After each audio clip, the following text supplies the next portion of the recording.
Assalamualaikum warahmatullahi wabarakatuh. Waalaikumsalam Waalaikumsalam warahmatullahi wabarakatuh. Untuk nanti presensi tetap Google Form untuk secara administrasi nanti anak-anak ngisi. Kemudian selanjutnya saya pengen ngabsen satu persatu. Ini yang belum hadir siapa ini? Nur Halimah Harahap hadir? Hadir Ibu. Hadir. Wulan Eka Nurmala hadir? Hadir Bu, hadir. Hadir. Sri Curlinawati hadir? Oke, siap. Ya, baik. Hadir. Alhamdulillah. Mbak Santi Fitriani Hadir Bu. hadir. Yuliana Mariati Hadir Bu. Silvi Herawati Hadir Ibu. Selnur Afifas. Oke. Ya, baik, kita awali dari yang pertama. Ya, ini untuk kegiatan kita di hari ini. Nanti kita akan bicara mengenai pelayanan prima. Jangan lupa presensinya nanti di link ini. Kali ini kompetensi dasar kita berkaitan dengan penerapan pelayanan prima kepada pelanggan. Ini pengetahuannya. Kemudian untuk praktiknya itu melaksanakan pelayanan prima. Baik, ini untuk kompetensi dasarnya. Kemudian untuk tujuan pembelajaran kita nanti, setelah kegiatan pembelajaran ini, harapannya adalah anak-anak mampu menjelaskan konsep pelayanan prima, dapat melaksanakan pelayanan prima tadi. Kemudian untuk IPK-nya, pencapaian kompetensi dari kegiatan ini nanti, yang pertama, siswa atau anak-anak nanti dapat menelaah pelayanan prima berdasarkan attitude sikap, kemudian attention, action, kemudian ability, adherence, dan accountability. Ya. Nanti kalau Bu Ratna bilang hidung, nanti yang dijawab, yang dipegang pipi. Ya. Jadi kalau yang Bu Ratna tadi bilang hidung, nanti yang dipegang pipi. Nanti kalau Bu Ratna bilang pipi, yang dipegang mulut. Ya, pipi, iya masih ada yang salah ternyata. Baik, tepuk tangan untuk kita semuanya. Ya, silakan Bu Ratna kasih kesempatan untuk membaca. Saya panggil salah satu untuk membacakan yang keras ya. Silakan Sally baca. Kira-kira tahun 2009 saya mulai menggunakan kartu prabayar XL dengan nomor 0877 8000 sekian. XL memang kami pilih karena jangkauan sinyal yang sangat luas dan baik. Selama menggunakan nomor tersebut, saya sudah banyak menggunakannya sebagai nomor handphone. Bu Ratna berikan 10 detik untuk menentukan satu kata dari problem yang telah dibaca tadi. Satu kata, nggak usah banyak-banyak. Baik, satu kata. Coba dipikirkan satu kata atas permasalahan yang ada di kasus ini. Satu kata. Ya, sudah ya. Kecewa mungkin Bu. Baik, satu kata kecewa. Good. Lanjut, Mbak Bulan. Satu kata. Satu kata yang lain. Cuek Bu, cuek. Karena kan tidak diberi penangkapan ya, cuek. Satu lagi Mbak Sally. Ketidakpuasan Bu. Tidak puas. Baik, ada 3 kata yang sudah teman-teman kalian sampaikan, ya, yaitu yang pertama itu kecewa, yang kedua cuek, yang ketiga tidak puas. Ya. Ini memang 3 kata yang sering kita jumpai pada kaitannya pelayanan. Pernah anak-anak mendapati kondisi seperti ini? Excellent. Mbak Sally paham ini? Oh, pernah ya. Baik. Excellent. Pernah. Bisa diceritakan sedikit saja excellent-nya seperti apa? Siapa yang ingin mengawali? Pernah sama juga di pelayanan berhubungan dengan provider seperti itu Bu. Jadi saya juga sama memasuki masa tenggang, tetapi pelayanannya saat itu sangat baik. Mereka memberikan solusi gitu ya, memberikan solusi untuk mengganti nomor yang baru gitu. Awalnya memberikan harga yang mahal, gitu. Tetapi ketika setelah diskusi gitu ya, akhirnya mereka memberikan solusi dan memberikan harga yang murah kepada saya pribadi gitu Bu, seperti itu Bu. Baik, apa yang Wulan rasakan saat itu? Senang, karena bisa bayar Senang. lebih murah Bu. Iya. Baik, setelah merasa senang, apa yang akan Wulan lakukan? Wah, saya pakai provider itu, saya punya keluhan, ternyata pelayanannya baik, saya senang sekali. Nah, Ya, terus saya senang sekali apa yang Wulan? pakai Nah, ya. setelah senang, Sampai apa yang Wulan akan lakukan? Berarti saya seperti ini, gitu. setelah senang dengan pelayanannya ya saya akhirnya loyal, setia dengan provider itu, seperti itu Baik. Bu. Jadi saya tidak pernah Trust. mengganti nomor. Trust ya, kata kuncinya adalah kepercayaan, trust. Baik, terima kasih Wulan.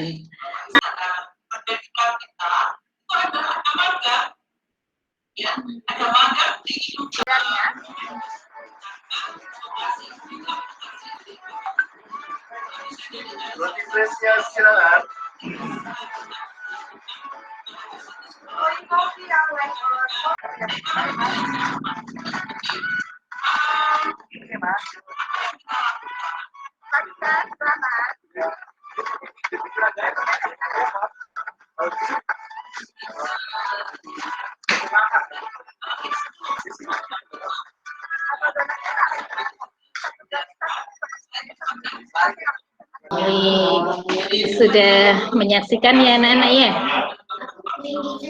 Sudah menyaksikan? Menurut saya Bu, dari tampilan dari video tersebut itu menunjukkan salah satu memberikan pelayanan yang baik dilihat dari segi etik. Yang pertama itu ada penampilan Bu, penampilan, kemudian dari perhatian, attention, dan tindakan yaitu action. Ketika dari penampilan atau attitude itu nampak dari setiap karyawan ketika ada pembeli memberikan salam, senyum, sapa, ramah, seperti itu. Kemudian dari perhatiannya ketika ada pembeli yang mengalami kesusahan dalam mencari produk dibantu. Kemudian attention-nya atau tindakannya dengan menunjukkan ini barangnya seperti itu. Menurut saya seperti itu Bu. Good, 100 buat Febti. Paling tidak kita sudah ada gambaran. Oh, ternyata kita itu kalau melayani konsumen, melayani pelanggan, itu harus seperti itu. Minimal senyumnya, kemudian tutur katanya, kemudian termasuk performanya, dan seterusnya. Baik, ini gambaran awal dulu ya. Kita akan masuk di ini. Lanjut ke PPT-nya. Baik. Jadi yang pertama ya tadi Santi ya, Santi sudah menyebutkan ada kata kunci sikap atau attitude ya, sama Febti tadi sudah mengaitkan konsep ya, attitude.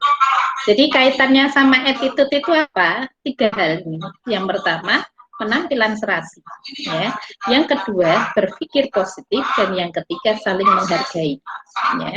Yang pertama serasi, yang kedua berpikir positif. Nah, biasakan positive thinking. Maksudnya apa berpikir positif itu? Jadi positive thinking itu merupakan proses pelayanan yang dilakukan berdasarkan akal sehat, rasional, logis ya. Nah, dengan berpikir kritis ini maka akan mampu menjalin hubungan personal, juga mampu menjalin hubungan interpersonal sama ya ini. Kemudian how to give service, bagaimana memberikan pelayanan berkaitan dengan berpikir positif. Yang pertama, melayani secara terhormat ya. Jadi kita humanis, memanusiakan manusia. Kemudian hindarkan sikap a priori. A priori itu apa? Acuh tak acuh. Seperti tadi yang di awal tadi ada problemnya. Pada saat di provider itu ada customer menyampaikan keluhan, kemudian dari provider itu sendiri tidak segera menanggapi. Tadi ada yang mengatakan acuh lah itu. Jadi hindarkan sikap a priori seperti ini. Kemudian yang berikutnya, hindari sikap mencari atau memanfaatkan kelemahan pelanggan. Ya, setiap orang pasti punya kelemahan. Pelanggan pun juga punya kelemahan. Maka jangan mencari-cari kelemahan pelanggan. Justru kita balikkan, kita berikan positif, energi positif seperti itu. Nah, Kemudian prinsip melayani terhormat itu seperti apa? Yang pertama ramah. Kemudian ketika ada pelanggan dipersilakan menunggu kalau itu memang antrinya banyak ya, ada antrian. Kemudian bertanya, jangan diacuhkan ya. Bapak, Ibu ingin bertemu dengan siapa? Silakan duduk Ibu. Nah, seperti itu. Bersikap sabar. Sabar itu hasilnya apa? Jadi dengan karakteristik pelanggan yang berbeda-beda, kita usahakan sabar dalam melayani. Mungkin ya ada pelanggan yang marah-marah, ada yang kecewa, ada yang suaranya kencang dan seterusnya. Maka kita harus sabar melayani. Kalau yang datar-datar saja, it's okay, no problem. Tapi ketika itu ada yang udah kereng, datangnya udah dengan mangar-mangar, kalau bahasa Jawanya itu marah-marah gitu, maka kita jangan terpancing emosi, jangan tersulut. Kemudian sungguh-sungguh ya. Kemudian hindari a priori. A priori itu seperti apa? Acuh, angkuh, kemudian menunggu terlalu lama, remehkan pelanggan, mendahulukan pelanggan, dan seterusnya ya. Kemudian untuk yang ketiga menghargai, ya menghargai itu seperti apa? Jadi menghargai itu sapa, sikap, tutur bahasa yang baik, ramah, sopan, bersahabat. Dengarkan permintaan. Ya. Nah, kemudian yang attention, nah perhatikan ini yang kedua, kalau yang pertama tadi itu berkaitan sikap, yang kedua adalah perhatian. Nah, jadi kita menjadikan konsumen itu sebagai seorang raja ibaratnya dalam sebuah bisnis. Jadi apa yang diinginkan, kemudian konsumen itu bagaimana kita pahami maunya, kemudian kita layani dengan ramah. Berkaitan dengan action, tindakan, ya. Jadi tindakan kita, apakah mencatat kebutuhan pelanggan, menegaskan kembali, ya, kemudian ucapan terima kasih, ini action. Kemudian untuk kemampuan, jadi kita layani dengan kemampuan kita, ya, profesionalitas kita, ya, komunikasi efektif, motivasi, public relation, dan seterusnya. Kemudian appearance, ya, penampilan, ya, kalau Anda lihat ini di foto-foto ini, ya, gambar-gambar ini, penampilan yang baik bersifat fisik maupun non fisik. Ya, fisiknya itu apa? Ya, dari tubuhnya bersih, mandi, wangi. Kemudian non fisiknya itu apa? Innernya, dari dalamnya, percaya diri, kredibilitas, ya, seperti itu. Ya. Dan yang terakhir adalah accountability, yaitu keberpihakan kepada pelanggan sebagai suatu wujud kepedulian untuk menghindarkan atau meminimalkan kerugian atau ketidakpuasan. Baik, sampai di sini akan ini Bu. Ya, tadi berhubungan dengan pelayanan prima seperti itu. Kadang-kadang saya sebagai konsumen itu ragu-ragu ketika mau menyampaikan keluhan gitu ya, menyampaikan keluhan sesuai seperti itu, khawatirnya nanti dia ditegur atau misalkan mungkin diberhentikan atau seperti itu. Nah, kadang bagaimana cara menyikapinya ketika kita mendapatkan pelayanan yang tidak baik seperti itu, kepada siapa gitu, maksudnya kita harus menegur langsung atau kita langsung lapor ke pengawasnya, misalkan di toko itu kan suka ada pengawas seperti itu Bu ya. Nah, seperti apa Bu? Apa yang harus kita lakukan? Ini posisinya Mbak Wulan sebagai konsumen ya? Ya, sebagai konsumen yang pernah dikecewakan gitu misalkan, atau pernah tidak puas lah dengan pelayanan. Ada yang ingin menjawab, saya tanyakan dulu.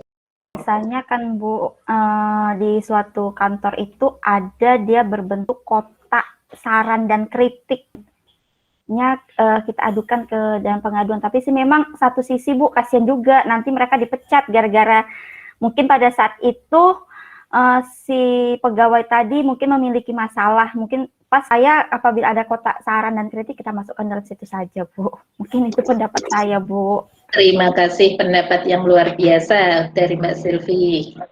Jadi itu tadi pendapatnya tidak salah. Intinya apa? Dari sudut pandang mana kita akan melakukan action atau tindakan. Kalau sisi konsumen, ya di sisi konsumen itu kita idealnya mau menyampaikan permasalahan keluhan. Harapannya apa? Biar produsen atau perusahaan tadi itu tidak mengecewakan konsumen yang lain seperti itu. Karena kalau kita konsumen itu ya pokoknya saya mau pelayanan yang terbaik, kita sampaikan saja. Toh apa yang kita sampaikan itu tidak semuanya buruk, ya. Bahkan kalau ada plus minusnya, itu plus minusnya itu masih banyak plusnya dibanding minusnya. Mungkin di satu sisi minusnya itu yang paling fatal memang bisa jadi personel kantornya nanti akan terkena PHK. Namun kita juga perlu tahu bahwasanya perusahaan itu tidak serta-merta langsung melakukan punishment berupa PHK. Pasti melalui yang pertama pembinaan dulu, ya, kemudian setelah pembinaan baru kemudian ada kesempatan kedua, baru kalau itu memang sudah diulang-ulang mungkin ada yang ketiga. Tapi paling tidak perusahaan itu diuntungkan dengan adanya masukan yang kita berikan oleh konsumen, apalagi semakin banyak konsumen itu memberikan aduan, keluhan atau saran, masukan, itu perusahaan itu justru terbantu karena mereka tidak paham konsumen itu sebetulnya maunya apa sih. Nah, mereka akan tahu dari kotak saran tadi, dari keluhan yang disampaikan, saran yang disampaikan.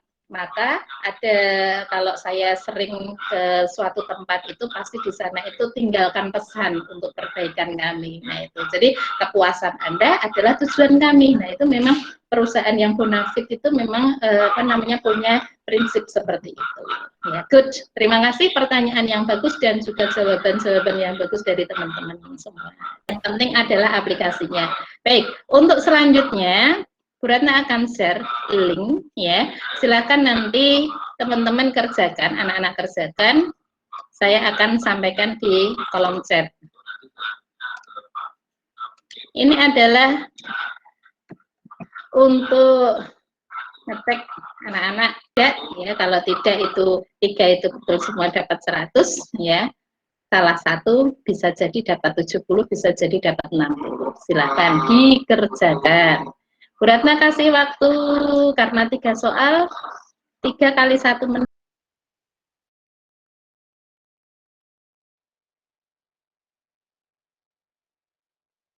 Untuk kegiatan di post-testnya Bu Ratna cukupkan karena sudah 3 menit berlalu, ya. Selanjutnya muter-muter, ya. Kita tunggu putarannya sampai ya Mbak Sri, ya. Ya. Nanti kalau sudah sampai pasti akan muncul. Ya, tenang, ya, ditunggu. Baik. Untuk kegiatan kali ini tadi kita sudah membahas mengenai konsep, ya, konsep pelayanan prima, ya, mulai dari konsep sikap, ya, kemudian sikap, attitude, attention, action, kemudian ability, appearance, accountability. Baik. Saya Bu. Ya, 1 kalimat boleh, tidak harus 1 kegiatan hari ini. Ya. Oke, kesimpulannya yang bisa saya simpulkan untuk pelajaran hari ini, Bu, bahwa pelayanan prima itu harus diterapkan gitu kepada diri seorang pegawai, gitu. Karena itu akan berpengaruh terhadap citra dan nama baik perusahaan itu, Bu. Seperti itu.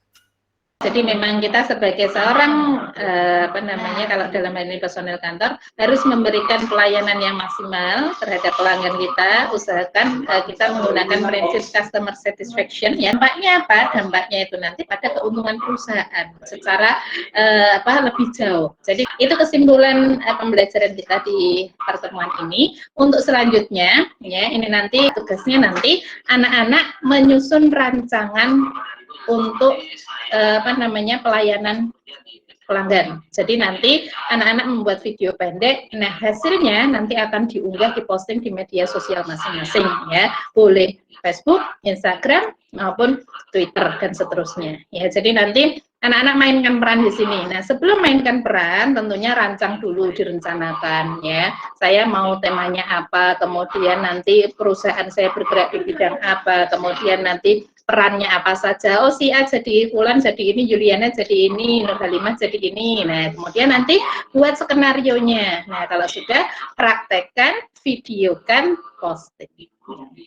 Baik, itu tugas project ini untuk 2 minggu ke depan. Nah, setelah selesai baru nanti kita kembali ketemu, kemudian masing-masing kelompok untuk presentasi proyek dari yang telah dikerjakan. Cukup ya, alhamdulillah ya. Setelah ini nanti anak-anak boleh istirahat, boleh jajan, makan sebanyak-banyaknya, dan yang penting jangan terlalu berlebihan.